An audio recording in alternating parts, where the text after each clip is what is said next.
بسم اللہ الرحمن الرحیم۔ ایک اعرابی پریشان حال، بال بکھرے ہوئے رسول اللہ صلی اللہ علیہ وآلہ وسلم کی خدمت میں حاضر ہوا۔ اس نے پوچھا، یا رسول اللہ صلی اللہ علیہ وآلہ وسلم، بتائیے مجھ پر اللہ تعالیٰ نے کتنی نمازیں فرض کی ہیں؟ آپ صلی اللہ علیہ وآلہ وسلم نے فرمایا کہ 5 نمازیں۔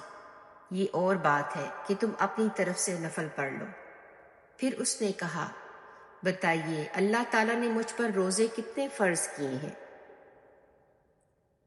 حضرت صلی اللہ علیہ وآلہ وسلم نے فرمایا کہ رمضان کے مہینے کے یہ اور بات ہے کہ تم خود اپنے طور پر کچھ نفلی روزے اور بھی رکھ لو۔ پھر اس نے پوچھا، اور بتائیے زکوٰۃ کس طرح مجھ پر اللہ تعالیٰ نے فرض کی ہے؟ آپ صلی اللہ علیہ وآلہ وسلم نے اسے شرع اسلام کی باتیں بتا دیں۔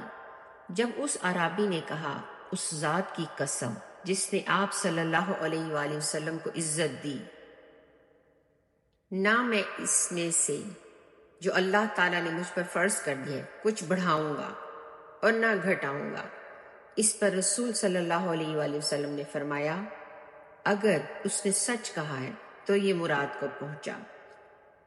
یا آپ صلی اللہ علیہ وآلہ وسلم نے یہ فرمایا کہ اگر سچ کہا ہے تو جنت میں جائے گا۔